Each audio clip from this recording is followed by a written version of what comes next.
Hello, everyone, and welcome. This is the 215th Governance and Risk call here at MakerDAO. My name is Peyton. I go by Bros11 online, and I am one of the governance facilitators. Really happy to be here with you all today. I'm joined live by a bunch of people who are interested and contribute to the Maker protocol. Yeah, if you're joining us on the recording, welcome. Nice to see somebody paying attention. For those who are unaware, this is where we get together once a week to talk about what's going on in Maker, some of the things that are happening in our governance votes, some of the risks that we're facing. Perhaps this week that rings a bit more scary than it does most, but maybe we'll have time to get into that later. As I said, really happy to be here. We obviously have a big group live as well as some on recording. So we do have a few ground rules to help keep this go smoothly. Yeah, if you'll take us to the next slide, David. One after that, awesome. So we want to create a really good atmosphere here. To do so, let's avoid talking over one another. I know that can be a little difficult if discussion gets heated, but got some simple rules to follow and some tools available to you. We do use the raised hand feature if you want to get on the kind of virtual speakers list here to talk live. With that said, it is an open call. We do encourage you to ask questions, leave your comments, get engaged with what we're talking about here. So if you can, turn on those cameras. It's always nice to see the faces of the people we have here. We are a non-friendly, have seen some cool virtual filters to kind of bridge that gap, but we understand if for whatever reason you can't have your cameras on. Love to see those reactions, love to see those raised hands. I will try to introduce people that I know, but there's a chance I don't know you. Also a greater chance that I forget exactly to do the introduction. So if you catch me slipping, you can always give a hand to the recording, remind people who you are and kind of who you represent as you're speaking. All right, let's continue on. Yeah, biggest rule, DBAA. We'll get along fine. All right, that should take us to our agenda. There it is. We'll start as usual going over the votes, what's happening in the land of Maker improvement proposals, and what's going on in the forum. We don't have any initiative updates today, but we will make up for that with some great discussion topics, including on MIP 91, that is the Defender contract against governance attacks, followed by the modify emulated surplus buffer upper limit proposal. We'll be talking about the emulated surplus buffer, what that is, and the POVE. So stay tuned to have some explanations on those fun acronyms. But before we wait too long, let's get into what's going on in the land of votes. Pretty quiet on the poll front. We only had one poll, and that was to add the compound V2 D3M, direct deposit module. That passed. On the executive front, we have also passed a proposal, including a handful of things like the Maker Teleport technical deployment on StarkNet, recognized delegate compensation for October, and a few changes from the Maker Open Market Committee. Like I said, that has passed, but it is pending execution, so those changes will take effect here shortly. Next week's spell, we got a handful of things as well. We're looking at some real-world asset housekeeping. We have real-world asset 007 parameter changes, some RETH parameter changes, hopefully getting that onboarded if we get the go-ahead with an actual debt ceiling, and the mana A parameter changes that were a part of that Maker. Well, I guess these are separate ones from the Maker Open Market Committee, but there is a forum post. Perhaps Artem will highlight it. If not, you can take a look on our forum for something out of the risk team. All right, I bumbled my way through that enough, so let's pass the mic off to one of our MIP editors. Is it Pablo today? It's me. Thank you, awesome. Peyton, and welcome back. And hello, everyone. Pablo here then. So, the last monthly governance cycle for 2022 has arrived, and the formal submission window just closed. We've had 13 formal submissions. We had 4 top-level MIPs, the yield earning proposals from CoinShares and Origin Dollar, MIP 86 and MIP 87, and the 2 proposals from Monetalis, MIP 88, Redwood Frisian, and MIP 89, Arrow Andalusian. November also happens to be a budget submission window, and we've had 6 of them for DUCS, Immune Security, GovComms, Sidestream Auction Services, TechOps, and SCS. I believe these are all die budgets. Yes, they are. And last but not least, we have a mandate refresh for Immune Security, plus Psychonauts facilitator onboarding proposal for set core units. And one of our topics for today, the proposal to raise the emulated surplus buffer upper limit to 1 billion. These formal submissions will go on chain as ratification polls on Monday, the 14th. Now let's move on to the proposals in RFC. We have 3 top-level MIPs, MIP 80, which defines how MKR is to be used as compensation, MIP 90, liquid AAA structured credit and money market fund, and one of our topics for today, too, MIP 91, describing a prospective contract against governance attacks. We also have a proposal to remove MIP 14, which defines a generic process to transfer DAI out of the protocol. 2 amendment proposals, one to remove the MIP 51, and that is the monthly cycle MIP, the calendar exception from it, which is the one that omits December as a monthly governance cycle, and also an amendment to adjust recognized delegate participation metrics. And this one is soon to be split in 2 so that it fits better within the current governance process. And finally, we have a proposal to onboard Chainlink automation as a keeper network. As important dates, you should consider that new proposals must be posted by Wednesday, December the 7th at the latest, so that they are to be eligible for the next governance cycle on January. And that's pretty much all from me. Thank you very much. Appreciate it, Pablo. Great to hear what's going on in MIPS land. Next, we have our forum updates. Yeah, this is going to be a pre-recorded one as well. We're working on getting that time down, so this one's only 2.5 minutes. Let's go. Give me just 1 second. I have to share my sound. Hey everyone, and this is Artem from GovComms, and welcome to the weekly forum recap covering the week of November 3rd to the 9th. This week was pretty light on the forums. However, we do have one announcement and one research report to present. So let's get right into it. And first up, posted by the Strategic Finance Core Unit to help MKR holders and governance participators understand the potential effects of onboarding different types of collateral. They released a simple asset liability management spreadsheet for community members and everyone else to experiment with. Now, the post explains how to use the sheet and what each data set represents. So if you're curious on how financials would be affected by a particular collateral, definitely go and play around with the sheet and yeah, check it out. And next up, we have a research report posted by the Risk Core Unit, which dives into churn dynamics, investigating how well MakerVault users are retained over time. And the analysis is broken down into 6 primary areas. We have vault count distribution split by activity state. And then we have vault survival curve split by entity level, also by collateral symbol, by liquidation churn state, by vault type, such as ETH collateral, and also by debt size. And yeah, so that's it for the forum recap. We do have some more things in the forum at a glance thread post. So if you're interested in research posts, reports, proposals that are put up, initiatives going on, help wanted, everything that's on the forum, check out the forum at a glance, posted every Thursday. And also, if you want to check out our previous recordings, we have a YouTube channel, a forum recap YouTube channel on the MakerDAO official YouTube account. So feel free to go there and check out the videos as well. And that's it. Thank you. Nice. Hey, thanks. everyone. Thanks, GovComms, for putting that together.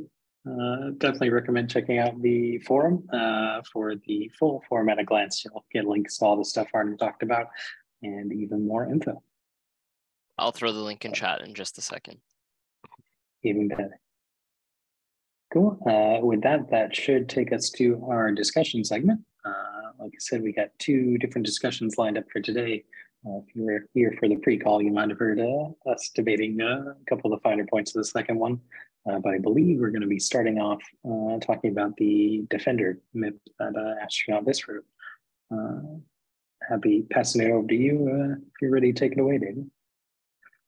Yeah, sure. Thanks, Peyton. And I want to give a huge shout out to the GovAlpha team who put this together in the first place. You know, thank you guys for continuing to try to make governance more resilient at Maker. You guys are awesome. So as it sounds, the Defender contract against governance attacks is essentially that. It is a new smart contract addition to our existing governance system that gives MKR holders another tool in their toolkit to defend against possible malicious attacks. And so the basic overview is that it enables canceling a past executive vote that is waiting to be executed as it's within the GSM pause delay. And you can cancel it through this contract so long as you have a threshold of MKR from non-delegates. So this would enable governments, for example, to create the ability for a minor group of MKR holders, let's say maybe 3,000 to 5,000 MKR, where even one person can really trigger a cancellation of a past executive. By the way, that's just an example. It could also be set a little bit higher to 20 or 30,000. And for context, I believe the emergency shutdown amount is set at 150,000. Correct me if I'm wrong, GovAlpha folks. But essentially, this is like a pre-emergency shutdown step that buys MKR holders more time. So if an executive that's malicious or has a problem is there waiting to be executed, a group of MKR holders can go ahead and cancel it. And basically, after a certain amount of duration, the executive vote has to be executed again, and it goes through the GSM pause delay again before it actually is put into the current state of the system. And so there's no MKR at risk of being lost, unlike emergency shutdown. And also, just as an aside, it would require protocol engineering resources if this vote passed. I don't know about the priority level, but regardless, just an important point to note. So that is the very basic overview. There is more nuance. And I guess I'm just gonna pause here. And I know Astronaut, this is here on the call, or maybe he's not actually. I'm looking at the list. I thought I saw him. Yeah, but either way, oh yeah, Astronaut, you're right here. Yeah, so I see your hand up. Yeah, go for it, man. That's why I didn't see you on the list. You were out of order. Cool, thanks, David. Yeah, hello, everyone. I'm Astro. I'm one of the contributors to GovAlpha, for those who don't know me. Yeah, so let me maybe summarize this MIP in slightly more detail. So the purpose of this MIP is, as David said, to defend Maker against governance attacks. So specifically, the type of attack where our attacker has enough MKR to take over the hat and pass some potentially malicious executives. So this is something that's been discussed for a long time. So here's a very old tweet that I've just put into chat. So that's from 2020, so it's a long time ago. And a lot of those things don't apply today, but the idea that if you have a lot of MKR, you can do a lot of damage to the protocol is still true. So how might this happen? So some examples are that the distribution of MKR could end up being concentrated into a few people's hands, and those people might decide to act maliciously. You might also have, for example, a social engineering attack that compromises large MKR holders' voting wallets. So even if their cold wallets, which have their MKR, are safe, their voting wallets might be compromised. So in general, we want Maker to be resilient against such attacks if they ever occur. So right now, if such a thing were to happen, there's two things that could happen. from our side. So the first is that we'd have enough honest MKR holders who take the hat back and pass an exec that cancels it within the GSM pause delay period. This is the ideal case. Delegates can also participate in this. So this is how we'd want it to go. If for some reason that doesn't happen, if our attacker has enough MKR to exceed the honest MKR, then there is another possibility, and that's emergency shutdown. So within the GSM pause delay, which is currently 48 hours, if 150,000 MKR is deposited into the ESM module, then the protocol is shut down and attacks that steal collateral, for example, won't go through. This is something that delegates cannot participate in. It's down to MKR holders only because it involves a decision to burn that MKR. So having thought about this, the issue is that the second option, the ESM option, might not work as cleanly as we hope in a lot of cases. So when there's a potential attack, there's going to be a lot of misinformation. You can imagine there'd be general chaos in the forum, on Discord and Twitter. Trusted entities like PE or 𝘰𝘀 might be part of the attack too. There might even be cases where it's not even clear if it's a genuine attack or just misinformation. So the time frame within which MKR holders need to decide to burn their MKR and trigger the ESM, that's a big decision, and the time frame that they have is very short for that. The second problem with triggering the ESM is that it's going to cause problems across DeFi. So DAI will not be pegged to $1 anymore. Vault owners are inconvenienced. DAI holders would need to get their collateral back, and now it's multi-collateral DAI, so you'd have a bunch of different collaterals that they'd be entitled to, including real-world assets. So in general, if we can stop a malicious executive without shutting down the protocol, that method should be preferred. So MIP91 proposes a solution to give MKR holders more time. So with that time, there's two possibilities that we hope for. One is that MKR that's sitting on the sidelines and not participating in governance could come to the rescue and retake the hat. Or if that doesn't happen, then at least honest MKR holders can be confident that the only course of action is to trigger emergency shutdown. And so it's triggered in a relatively calm way compared to the chaos that might occur in the version I described previously. Okay, so I'll now maybe explain how, like a very high level overview of how this works. And then we can go into details later. So the TLDR version is the following. So if honest MKR holders think that Maker is under governance attack and the hat can't be retaken, then they can deposit their MKR into a contract called DSS Defender. Some threshold amount needs to be deposited before the contract is activated, and it can only be triggered once. Once that threshold amount is reached, the protocol is locked into its current state. So no exec or any exec that's passed and is sitting in the GSM pause delay can be permissionlessly canceled. The period for which execs are canceled, it's called the cancel spell's duration. For the purposes of this call, let's just pick an arbitrary period. Let's say it's 1 week. Risk will eventually pick a more correct number for that. So for 1 week, the protocol is locked into its current state. Now, MKR that's deposited into DSS Defender is locked up for a longer duration. So let's call this the lockup duration. And again, for the purposes of this call, I'll pick an arbitrary period of 1 month. So for 1 month, any MKR that's deposited into this contract is locked up. And this can be waived if a majority of MKR holders believe that a legitimate attack was thwarted. And lastly, the ESM functionality is untouched. So at any point, even if your MKR is locked up in DSS Defender, you still are allowed to deposit into the ESM. So those are the 4 major pieces of this contract. So to understand why it works, the idea is the following. So let's consider the case of an actual governance attack where it becomes clear that the hat can't be retaken. Well, in that case, firstly, there's no financial penalty besides the lockup period.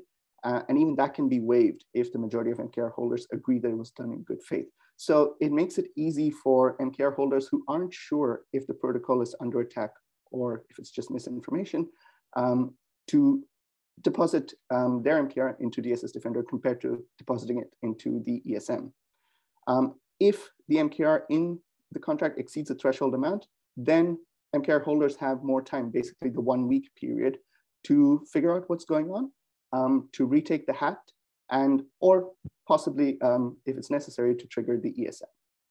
So that's the case of the governance attack.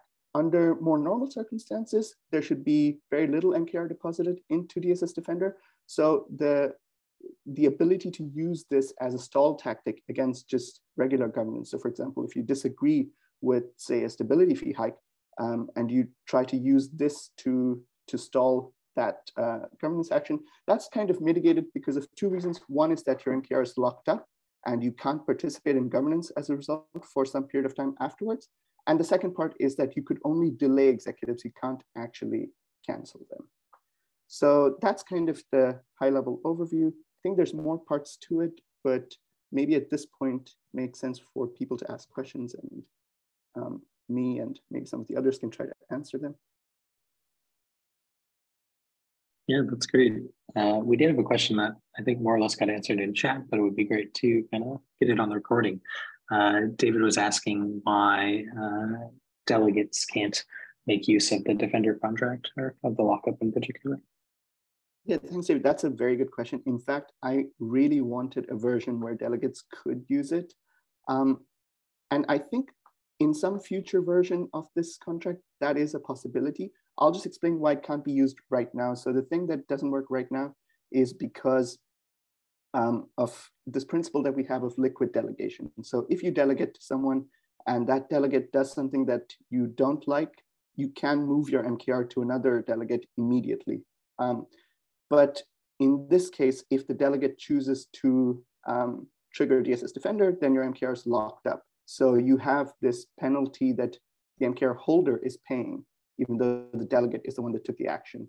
I could imagine that in some future version, there's sort of benefits to delegating to good delegates, and you get rewarded for that. You also get penalized for delegating to a delegate who misuses minority protections like this.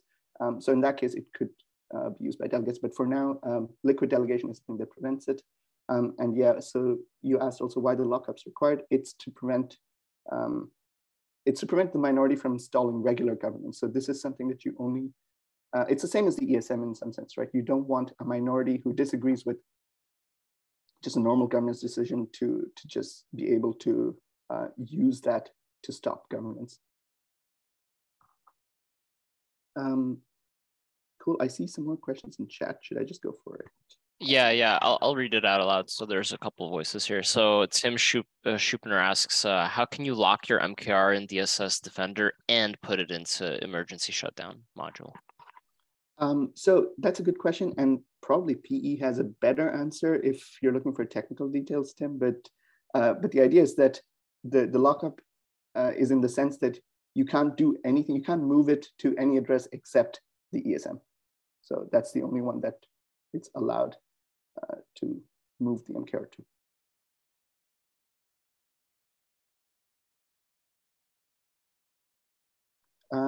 Can DSS Defender delay an executive multiple times? So yes, so the idea is that if an attacker has the hat, they're going to be spamming multiple executives. So you'd have basically a bunch of spells that get lifted and cast, and all of those would be in the GSM pause delay, and DSS Defender will cancel all of them. So it would probably be done permissionlessly. We'd probably run a bot for it that would go and scrape the chain, figure out which spells had been cast, and cancel all of them. So the first time any executive can pass after DSS Defender is activated is after this cancel spells duration, which we said was 1 week, is over. And is it right that after the cancel duration, the DSS Defender auto redeploys itself, right? No, that's not true. So, so this is a part that I didn't cover, but it is detailed in the MIP. So C3 for those who want to read the specific sub-MIP on the forum. But so DSS Defender, each instance of it comes with a default executive. This default executive, what it does is two things. One is it initializes a new instance of DSS Defender. And the second is that it waives the lockup period. It returns MKR early. The reason that structure is there is because suppose there was a genuine attack, and let's say a bunch of honest MKR holders thwarted it by depositing it into DSS Defender.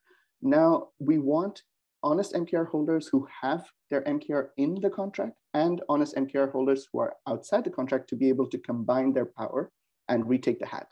So the executive that they back is the default executive there. So that would be how that works in the case of an honest attack in the case of a legitimate attack being thwarted.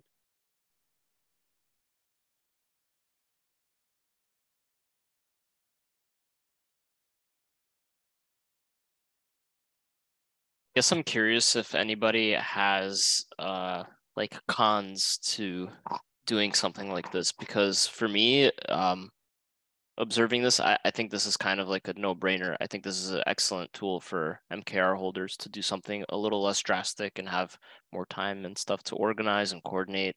But I'm curious if delegates or other stakeholders have any cons that are on their mind about this. I think Derek's got something in the chat, which I can read out. Yes, that is one of the biggest cons. It's an attack where PE, for instance, deploys a fix to some existing vulnerability. So right now, what would happen is that an attacker could reverse engineer the vulnerability by looking at PE's fix. They'd have 48 hours to do that, the GSM pause delay to do that right now. But if Defender existed, then they could deposit MKR into the Defender and delay that fix by the cancel spells duration. So then they'd have 1 week plus the GSM pause delay to do the same thing. There are things like MIP 15, which I've heard have never been used to counter this kind of possibility. But right now, I don't think there's a way where we can deploy a fix to vulnerability without the reverse engineering possibility existing. And this would indeed make that worse. So can't the DSS Defender contract be designed in a way where it cancels all except? So like maybe it cancels all spells and then you have a field for except this one. And that way, if there is a fix mixed in with the active malicious spells, governance can specify, hey, like let this thing go through, but not those. You'd be trusting governance though. So the idea is that PE could be the ones that are evil as well. So, but MIP 15 kind of does the same thing. You trust a few people. It's a dark spell MIP for those who don't know it. So you trust a few people to certify that a particular executive is not malicious, and then you deploy it. And in that case, no one can reverse engineer using that. So it's kind of the same thing.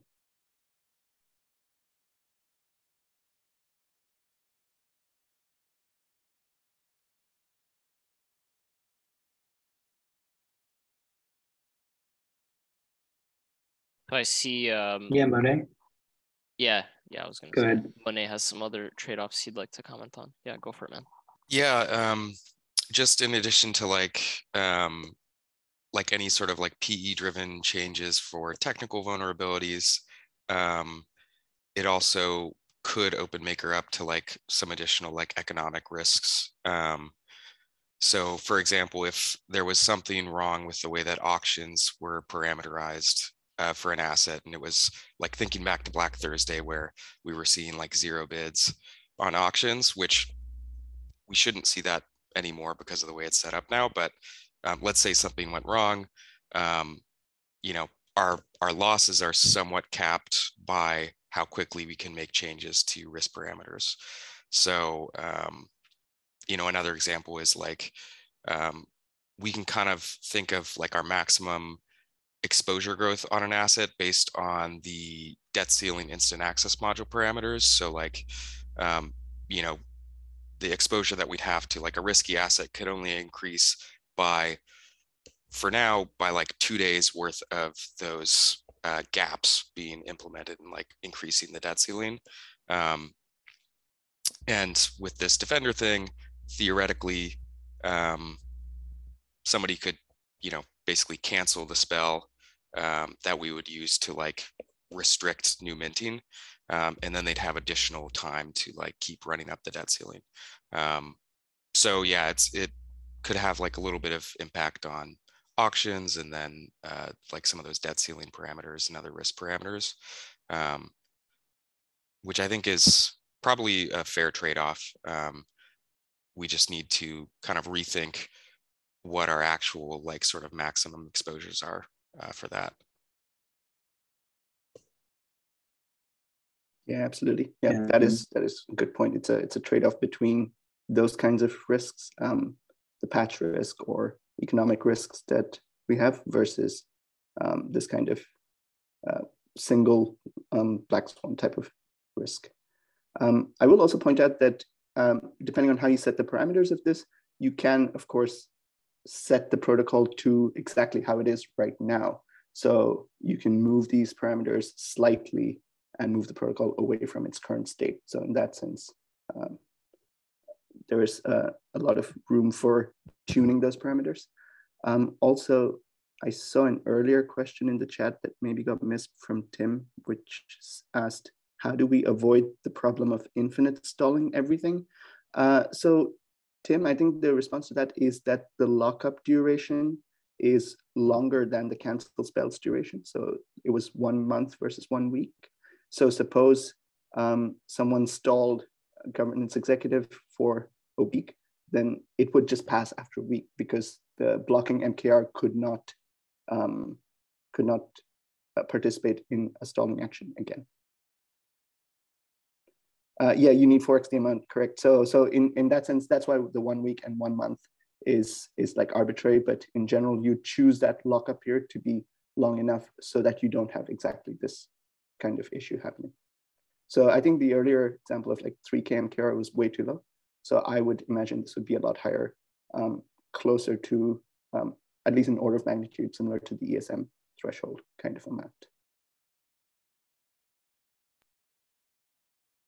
And yeah, I guess it's worth pointing out with that in mind, right? If you did have access to that much MKR, even without the Defender contract, you can do things to delay spells like rallying around the previous executive to try to make the current one harder to pass, in addition to just attacking it out, right? As is the attack scenario Astro put forward here.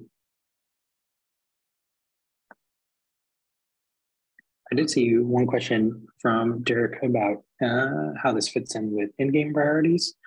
Like I might be able to tackle that somewhat. Obviously, it depends on how and where exactly things get developed with in-game, since that is still forthcoming. But in general, my understanding is the idea is that MetaDAOs will be contributing actual code to executives that will still be getting passed. So while this may not fit exactly within an in-game paradigm, having something like this around an in-game could be even more beneficial, especially if someone thinks they discovered further error with how something compiles. Obviously, the idea is that we'd catch it before listing the spell, but we will be having a lot more actors, a lot more interactions take place. So I could definitely see how having this in place for in-game could be useful as well, even if it does not directly relate to kind of the priorities Runa's laid out.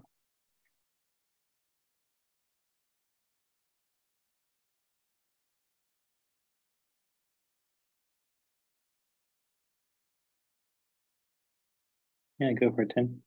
Yeah, just one issue I see, the advantage of the ESM is that you are effectively putting your MKR at risk, which you don't do with the DSS Defender. So have you considered slashing the MKR with, I mean, there could be something like, if this was actually really defending something, then the MKR can get printed and sent back to the ones defending the system, because the not having any skin in the game aspect bothers me a bit about this component.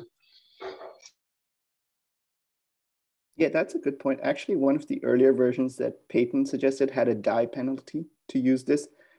In fact, I think that's not a bad idea either. So the bigger point was more that there had to be some kind of penalty. And that penalty could be waived if it was genuine. So in that sense, what you're suggesting is also a fair alternative, where your MKR gets burned, for example, but if it was in good faith, then it gets reinstated. or maybe a die penalty that gets, if you had a die penalty, you could even get delegates to do it. So the delegate would pay that penalty, for example, if they wanted to use their MKR to trigger it. So there are, I guess, more options for what the penalty is. As David puts it, the lockup duration is the penalty here. That's one choice, but it's not the only choice, to be fair.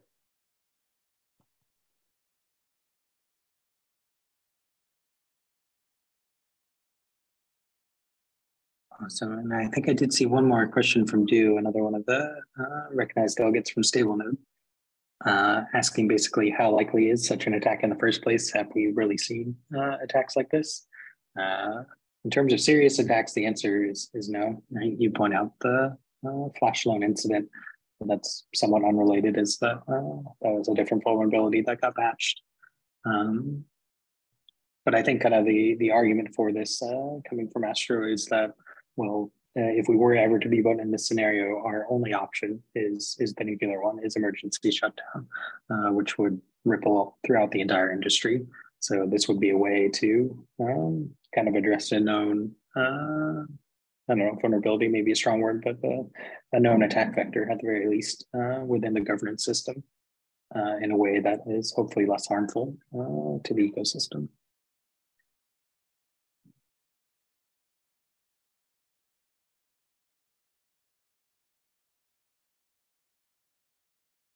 Yeah, and as Shupi is pointing out there, with delegates, right, the risk for attacks is actually much higher than before we had delegates, because now power is concentrated, at least actual voting power for a short time is concentrated in a few number of hands, right? If you're able to coerce delegates before a delegator notices this, then you could really take advantage of that.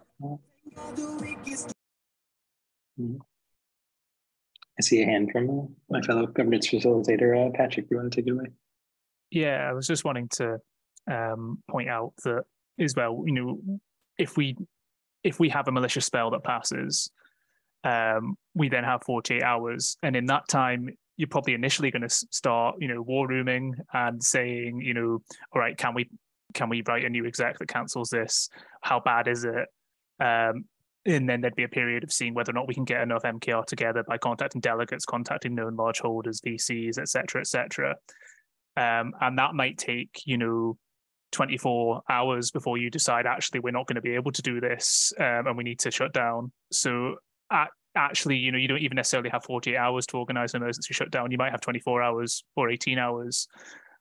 So that's another reason for having something that can maybe slow down the process without being quite as nuclear an option. Because as Astra kind of said, and as David said, in these situations, it's not going to be clear what's going on. Peyton or myself might be compromised, PE might be compromised, delegates might be compromised, large holders might be compromised. So the amount of miscommunication and confusion coupled with actually quite a short period of time. Now, maybe this is an argument for raising the GSM delay as well, but that's a topic for another day. But actually, the decision to go from let's try and pass a new exec to let's shut down, let's recommend shutdown, that would then leave you a very short window of time, and that's where Defender comes in.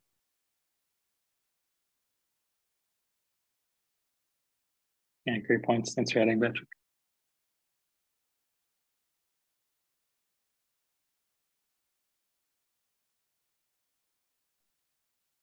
So I do want to be mindful that we do have another really exciting conversation topic to cover today. So if you haven't asked your question, if you have any more comments, reminder that this will be coming up to vote not in this upcoming cycle, but potentially in January. So after a little bit of time off, this could be here before you know it. So a great time to get any misconceptions cleared up. Yeah, we'll give you one last call for further comments or questions. Yeah, there was just a comment in the chat there saying, what do you mean compromised? And I don't know if Fig's being a bit sarcastic, but I'll answer it anyway. $5 wrench attacks, right? So someone could be stood over me and Peyton with a weapon and saying, you need to list this malicious exec and tell everyone it came from PE. And the same could be happening to devs, the same could be happening to delegates and large holders. So, while we have all these really sophisticated smart contracts, we're still vulnerable to the fact that we're all squishy humans that can be targeted. So that's kind of what we mean by compromised. Or it doesn't need to be an attacker. It could be someone that's bribed us as well. If someone's saying, "I'll buy you a yacht if you let me steal all the ETH from Maker," that kind of thing. I'd like to think I wouldn't, but again, I'm only human. No one's offered me this yet. We should try and devise structures that prevent humans from being able to cause too much damage unchecked. And this is kind of where we were coming from with this. And yeah, while we mentioned the opportunity cost of raising, in terms of being the person who deposits into this Defender contract, it certainly lowers it compared to triggering emergency shutdown, right? Losing your Maker for a month, or not being able to move it for a month rather, certainly is a lot less severe than burning it and hoping that we can reorganize and redeploy the protocol and honor all the people that helped defend it. So things that make it cheaper also make it easier for defenders to act, which I think Astro highlighted quite well.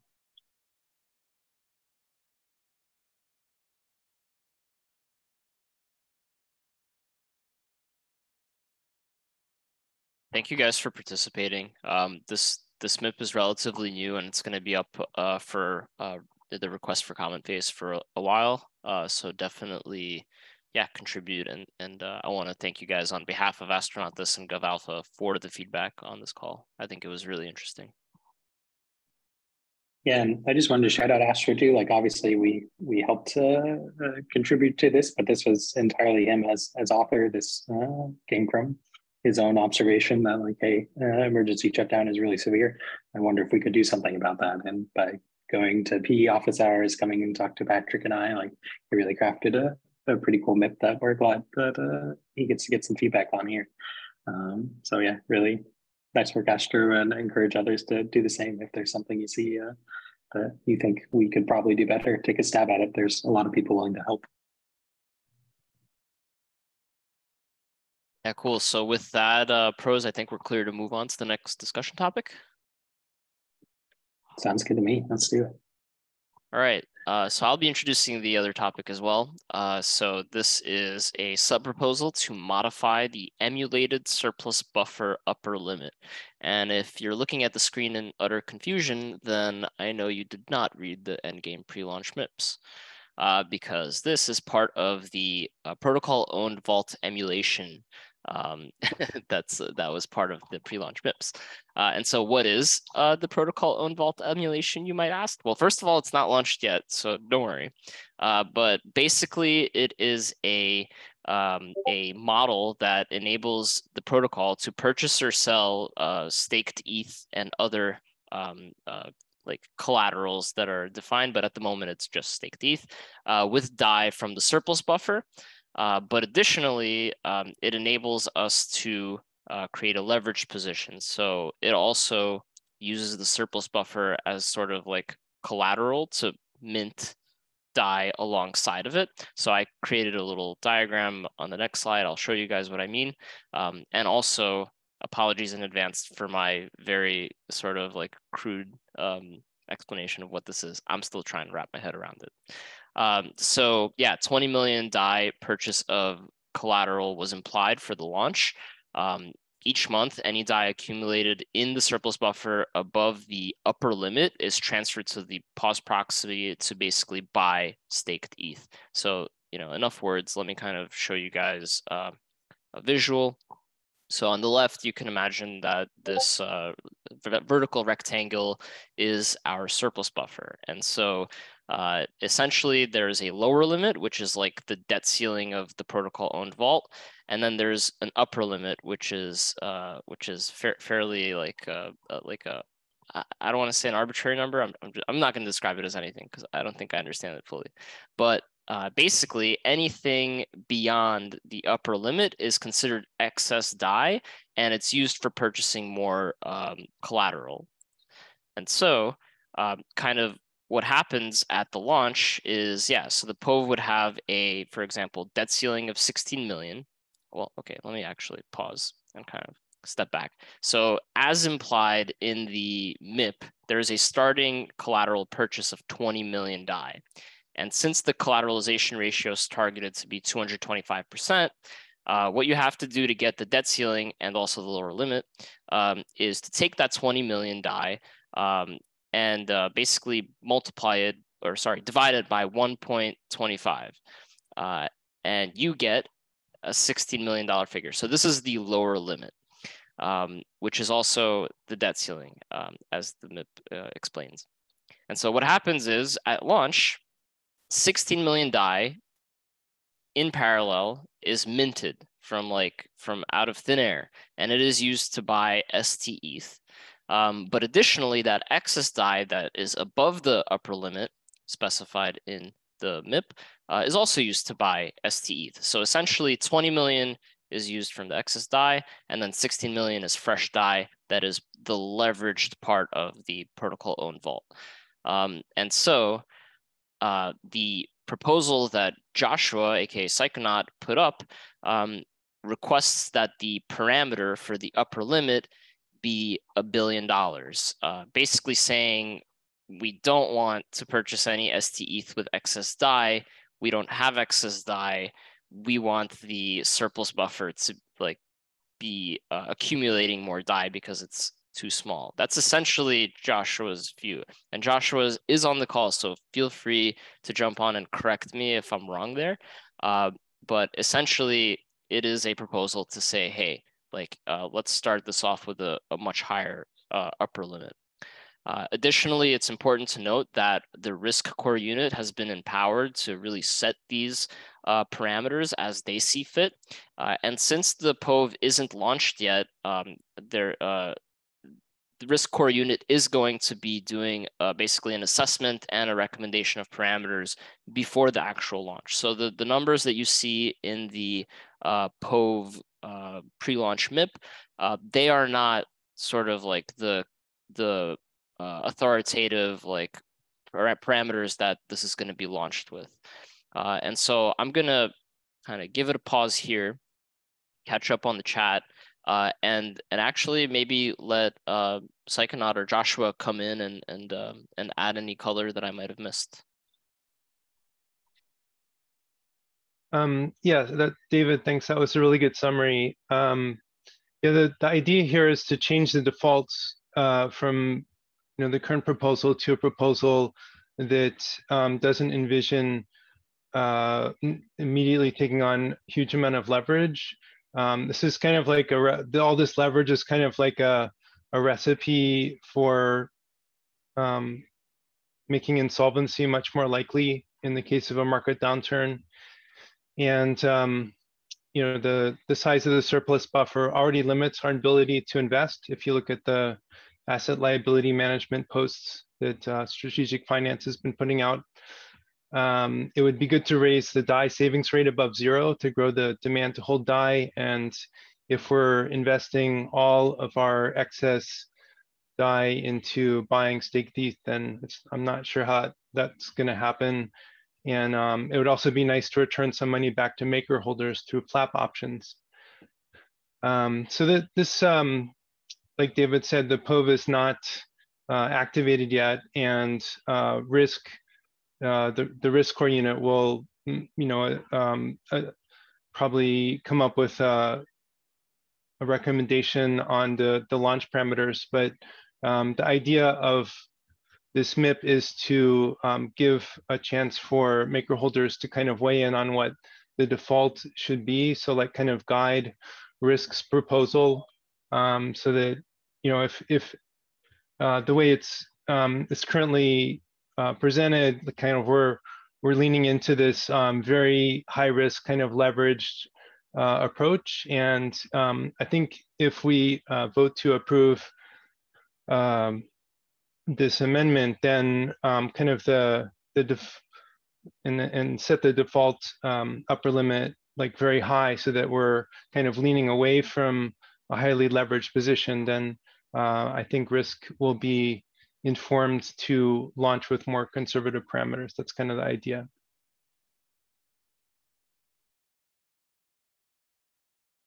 So just to clarify, so if the upper limit was set like arbitrarily high, higher than our current total amount of dye in the surplus buffer, then at launch, what would happen is that 16 million lower limit would still be minted and still be used to purchase st.ETH, but there would be just a lot more capital in the protocol owned vault sitting there. So we just wouldn't be purchasing with that 20 million of excess dye because we wouldn't consider it excess anymore.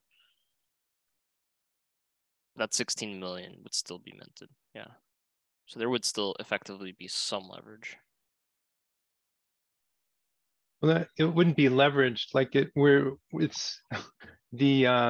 not like borrowing dye to purchase the. But I mean, well, we are. I guess technically we are, but we're gonna like the surplus buffer will be,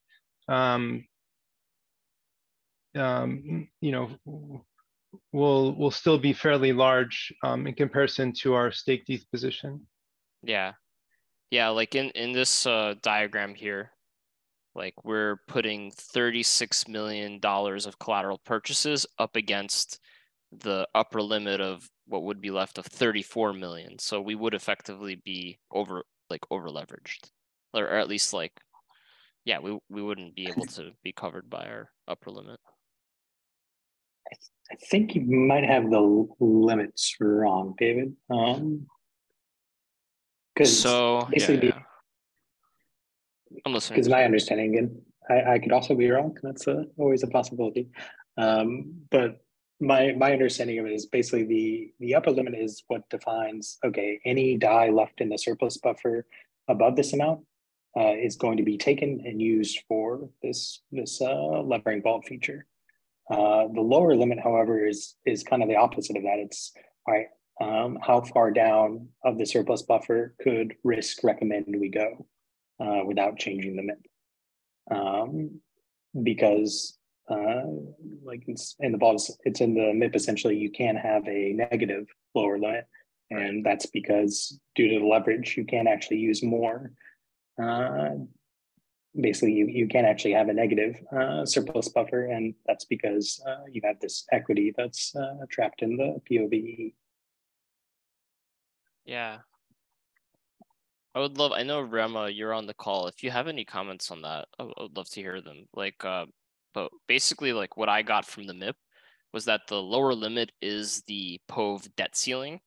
And then the debt ceiling is the amount of collateral we purchased divided by 1.25 to basically get our desired collateralization ratio at the start. Then the upper limit is defined as the surplus minus the lower limit. So the surplus minus the debt ceiling. Yeah, so it's a little bit different. Basically, the debt ceiling is defined by, I call it initial capital, but I think it's currently called starting collateral. And so basically like the initial 20 mil, which are defined as starting capital, would be divided by 1.25 to define the lower limit. That's where I got the 16 million figure. Yeah. Yeah, and basically like, when you mint 16 million dye, buy staked ETH and put it into collateral, you will end up with a position which is collateralized with 2 to 5%. But then in case of if there is some excess dye, which is basically the just the remaining amount of dye in the surplus buffer, and if there is something above the upper limit, this excess dye will effectively become part of the starting capital. So like, let's just say we have 20 million of excess dye. This would then be put into the collateral and the leverage thing would happen again, right? So, yeah. Yeah. I guess so the 20 million dye, for context, I got that also like as the starting collateral example figure in the MIP. So that's why I labeled it excess dye, because I assumed that that's what the MIP is defining it as. Yeah. I think that this definition is good, but also I think there is one thing here, which is the upper limit is just it's just a limit. It's not defined as surplus minus something. Okay, then in that case, the MIP needs to be reworded or fixed, because that is a confusing point. Yeah, I cool. think the MIP says it is amount of die, right, which is confusing. But yeah, but also that it could be set, right? Like it could be adjusted. So yeah. Yeah, so yeah, it would be weird, right, if it would be an amount. So basically, upper limit is just a limit, and as the surplus buffer breaches this limit, this amount of excess die would be put into the how is it called, starting collateral, and the loop would happen again. And like what is really confusing, I think, with the lower limit is that basically the lower limit is just like the virtual figure, and it is always negative. So, I mean, negative. It is not effectively subtracted from the surplus buffer, but instead, when we say that like lower limit is 16 million, it basically means that surplus buffer will mint 16 million die and purchase staked ETH with it. Well, and like why this is the only, basically interpretation of it is because, it doesn't really make sense to borrow from yourself, right?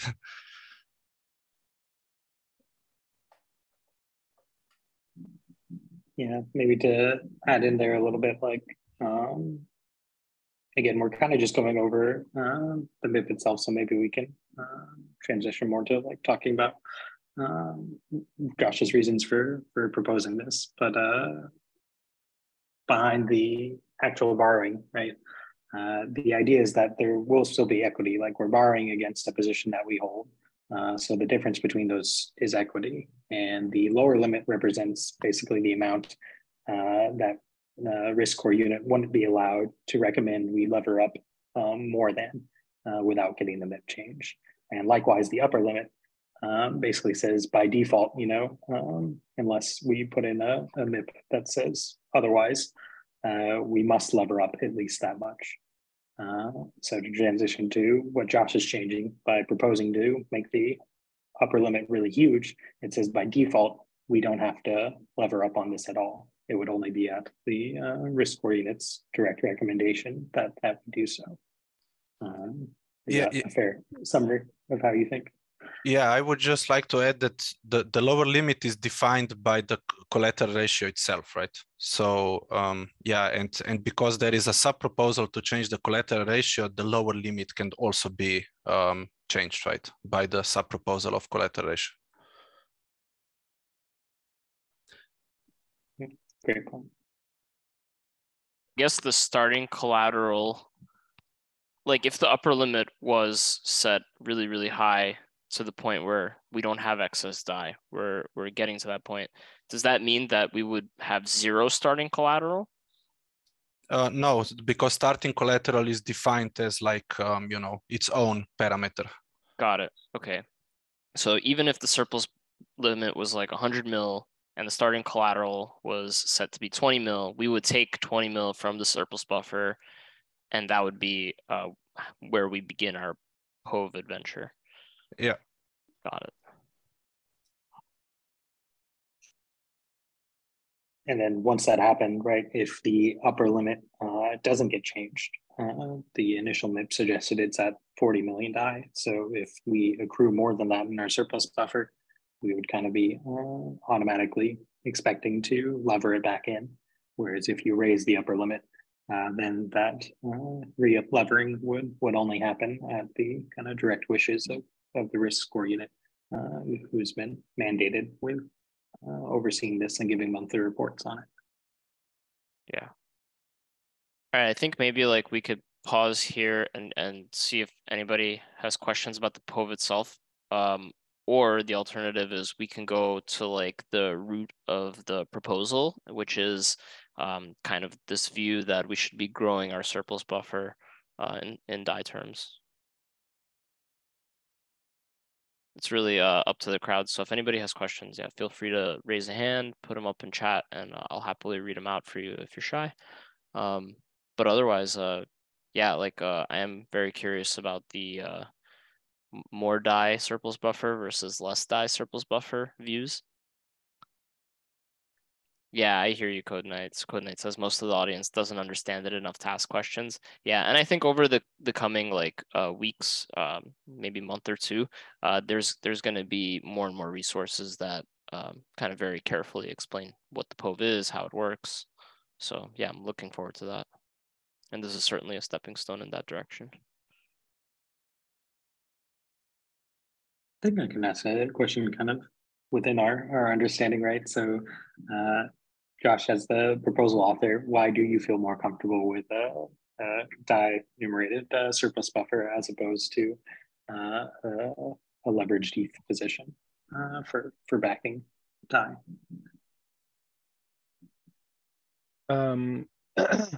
Well, I mean, I think we've seen what can happen to the price of ETH in the last few days, where it's ranged from 1,600 to 1,000, and with pretty huge volatility. And so, if we have a leveraged position in staked ETH, then then we're risking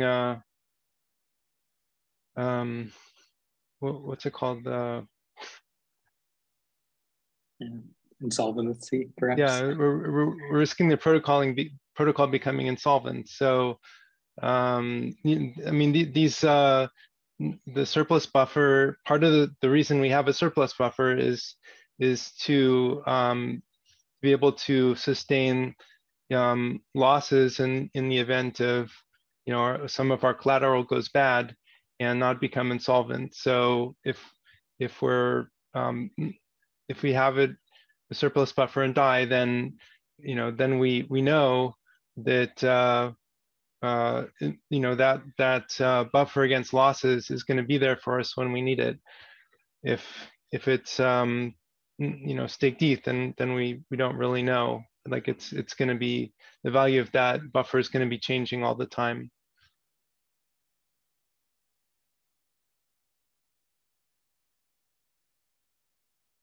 I just want to read a couple of comments in the chat.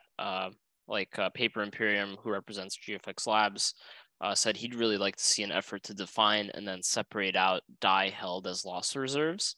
And I think that's definitely like something that you're alluding to, Joshua. Yeah. And Monet also points out that the flip side of the scenario is that makers' capital at risk tends to increase in bull markets. So that if we do have a staked ETH exposure, yeah, we would be growing our surplus buffer pretty quickly in terms of value.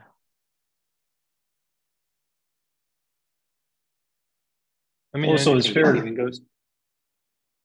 Go ahead, Frank. I think that was Frank. Sorry, no, I was just going to make an observation more than anything. I think it's fair to point out that people that are fully, and I don't know how many people are fully sitting on ETH only right now, are a hell of a lot more comfortable compared to people who are sitting on other things that I won't name here. So realistically speaking, if you're holding ETH right now, I don't think you're feeling much pain, to be honest.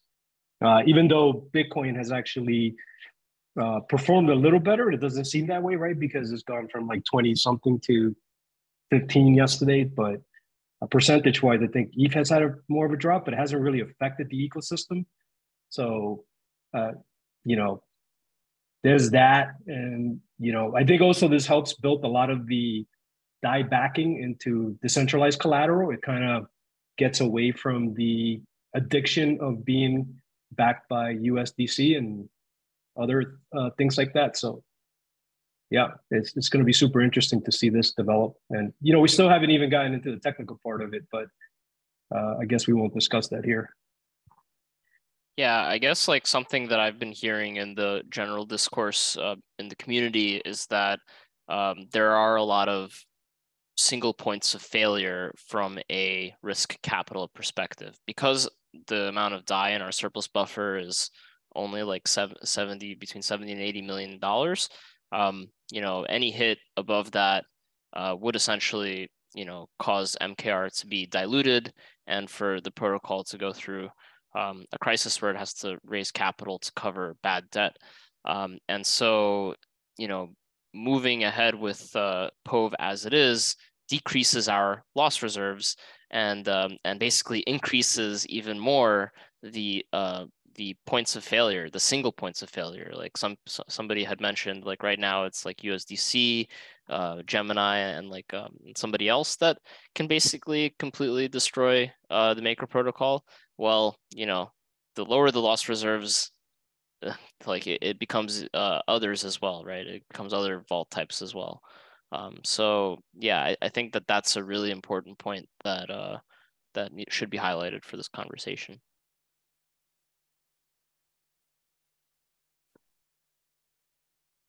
And maybe to take the other side of that, I guess Rune's argument for why this was important and why he had a lower upper limit, so encouraged kind of stacking up on this idea, was this idea that ETH is kind of a super collateral, that particularly liquid stake derivatives are going to play a huge part in this ecosystem going forward, and being able to get your hands on a bunch of them sooner rather than later could prove quite lucrative. You know, keep in mind, these are kind of yield bearing assets. So that is also pretty powerful. Yeah, I think that summarizes his point on this pretty well.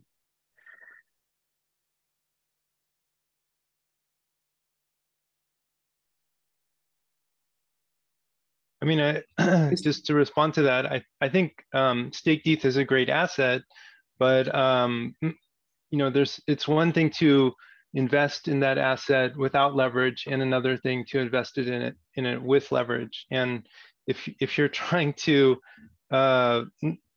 you know, keep your loss reserve safe, then you don't use leverage. I mean, that I don't understand why that's hard for people to get. Like, loss reserves should not use leverage.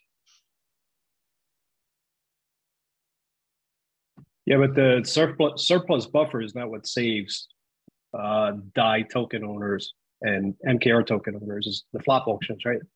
So 70 million, it's even both. if you raise it to 100, it's both, but it depends on what the hit is, right? If it's a $500 million hit, a DAI hit, you're going to need a lot of auctions there.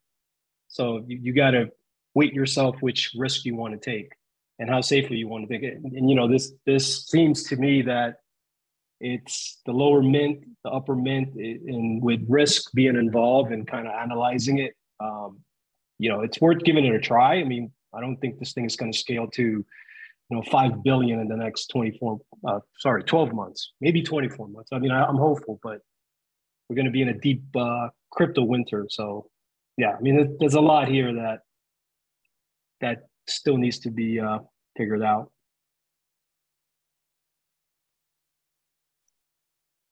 So could I ask Josh, then, given your views, why did you pursue raising the upper limit as opposed to like trying to stop this entirely from happening? If I can ask that. Yeah, I mean, I I was kind of tempted to try to stop it from happening altogether, but there does seem like there's a lot of momentum and interest in support for Rune's ideas. So, you know, I want to respect that. And this seemed like the kind of the smallest change I could make to, you know, reduce the amount of risk that Maker would be taking on with the POV. So I tried, you know, if you go through the threads on the forum, you can see that I engaged in, you know, pretty like candid conversations with Rune and kind of interrogated the proposal from, you know, all the angles I could think of. But given the support we've seen for the end game and so forth, I felt like you know, that I should try to be as kind of non-confrontational as possible, like make it a kind of a smaller change and see how far, see if that would be acceptable.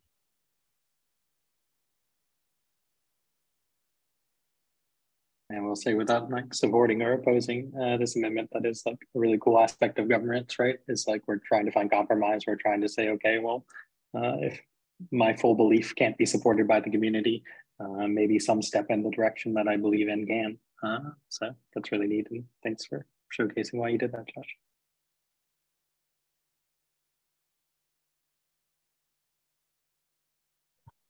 Yeah, judging by the chat, like we pretty much covered everything there. So if you guys have any additional comments, feel free to bring them up. Otherwise, we are coming up to the last 10 minutes of the call. So yeah, just want to be mindful of that.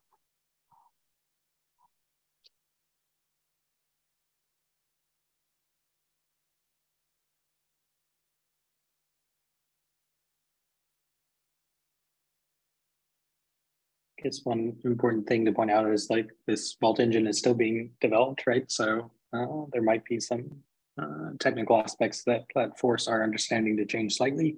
But obviously this is the intention of RUNE's MIP, and that's what the DAO will be trying to carry out since it was passed. However, it is worth noting that since it hasn't been developed, there might be a snag or two along the way. So I do have full faith in our engineers to make it happen as intended. Ooh. Yeah, it looks like I misspoke. Derek says the technical work is already in on it. Did you want to say anything about that, Derek? That's pretty exciting. No, I think you covered it. We wrapped it up recently, and it's currently being audited. So pending any feedback from it, we'll see what comes back. But it should be all good. Derek, is it right that it's just DSS Kiln essentially? Correct. Yeah. Yeah. And that's the module that essentially supports swapping one asset for another. Well, swapping isn't technically accurate, but how the protocol could safely perform a swap by taking one asset and periodically buying another.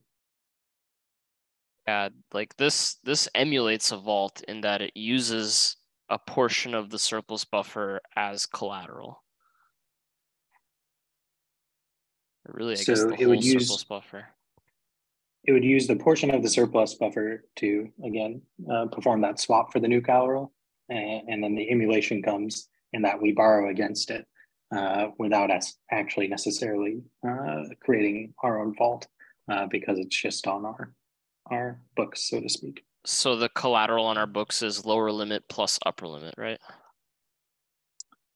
No, so the collateral would be the actual liquid stake derivative purchased. Oh yeah, so right. Sorry, you're right. Okay, yeah, it's probably good to ask the questions like that there because it seems like a lot of the community is still wrapping their head around this. Yeah, my eyes get crossed sometimes. And with that said, especially seeing that it's already an audit, we should probably get working on some educational materials to make sure this is easier to understand for people. So appreciate everyone being our guinea pigs today and walking through this with us.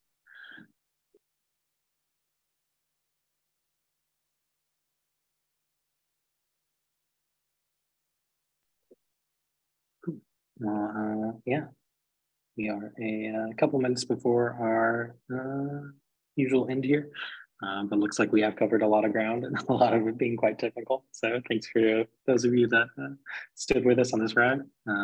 We'll be back same time, same place next week. And we got a hand from one of our, the CES facilitator, Monkey Irish. Take it away. Hey, Peyton, thanks very much. This is something that came up on the delegates call.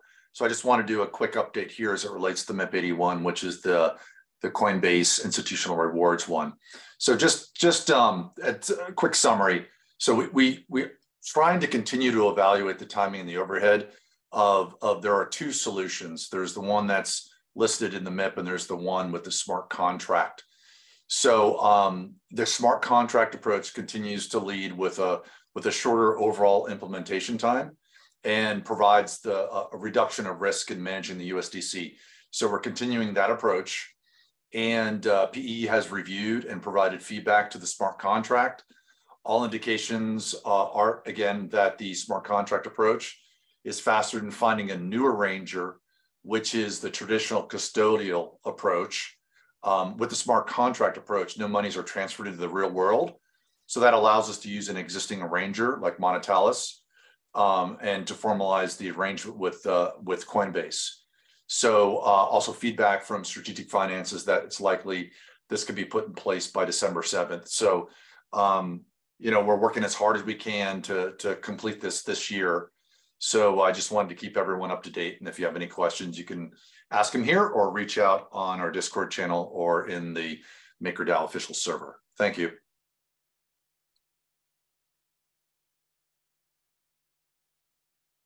Yeah, that's awesome. Thanks for that update, Robert.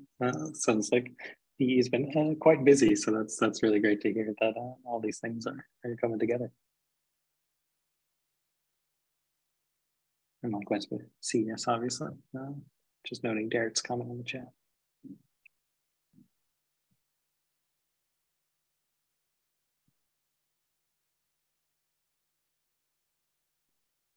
All right, well, let's make sure we keep these conversations going, both in the forum for more long form, well thought out chats and into the Discord for our timely ephemeral conversations. If you have like basic questions, a lot of times you'll get better response in our Discord. However, don't be afraid to use the forum for its intended purpose of exploring our governance proposals. So thanks everybody who joined us live, and if you're still with us on the recording, we'll talk to you soon. Bye.